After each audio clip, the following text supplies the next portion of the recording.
Dans cette vidéo, nous allons voir comment installer WordPress.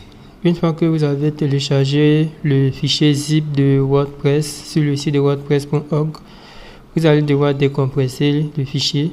Donc on va faire clic droit, extrait ici. Et dès qu'on finit de décompresser le fichier, voici le dossier qu'on obtient. Donc je fais double clic. Ensuite, je vais faire CTRL A. Je vais tout sélectionner. Clic droit, copier. Je vais dans disque local C, dossier XAMPP, dossier htdocs et dans le dossier WordPress-Udemy. C'est dans ce dossier qu'on avait configuré le virtual host. Donc je fais coller, clic droit, coller. Et nous allons copier l'ensemble de tous les fichiers de WordPress dans ce répertoire. Et on va patienter le temps que la copie se termine. Maintenant que nous avons terminé de copier l'ensemble de tous les fichiers de WordPress, nous allons commencer l'installation de WordPress en venant actualiser le domaine local. Donc on va actualiser. Vous vous rappelez qu'on avait déjà créé la base de données qui se nomme WordPress-Udemy-DB. Donc on va mémoriser ça. Voici l'interface d'installation de WordPress. Pour commencer, on va cliquer sur le bouton C'est parti. Et ici, on va renseigner le nom de notre base de données. Pour ne pas nous tromper, on va venir bien regarder ici le nom de la base de données. Ou bien, on va copier le nom de la base de données.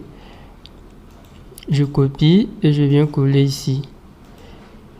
Par défaut, vu que nous utilisons XAMPP, le nom d'utilisateur de la base de données c'est root et le mot de passe il va rester vide. L'adresse locale c'est localhost.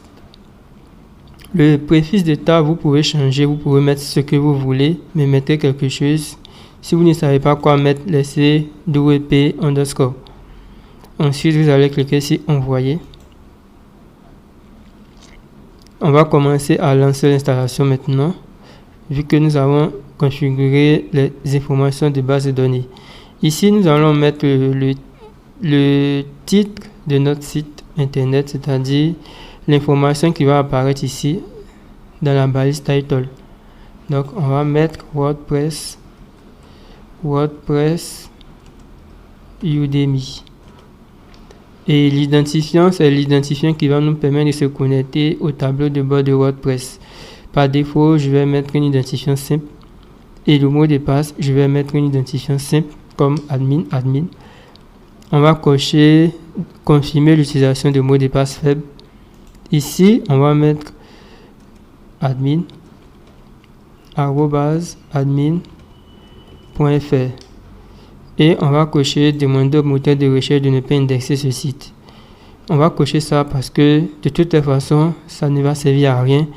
Mais le jour que si nous sommes en ligne et que nous voulons travailler, on va devoir cocher demander au moteur de recherche de ne pas indexer le site pour éviter que le site commence à être indexé.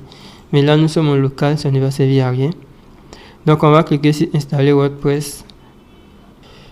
Je vais cliquer sur jamais. On a terminé l'installation de WordPress, donc on va cliquer sur se connecter et on va se connecter avec l'identifiant de connexion admin et mot de passe admin qu'on avait renseigné. Donc je clique sur se connecter et maintenant nous sommes connectés à notre site WordPress. Nous pouvons continuer la formation afin de voir un peu en détail comment créer son site WordPress et quelles sont les fonctionnalités de base. Vous allez voir ça dans la section suivante. Déjà, pour se déconnecter, on va venir ici, on va cliquer sur se déconnecter. Et une fois qu'on clique sur se déconnecter, on va cliquer sur aller sur WordPress Udemy. Ici, c'est le site que vous allez voir par défaut. Et lorsque vous allez vouloir vous connecter au tableau de bord de WordPress, vous allez venir sur le domaine principal, vous allez rajouter /wp-admin et vous allez valider et là vous allez pouvoir vous connecter.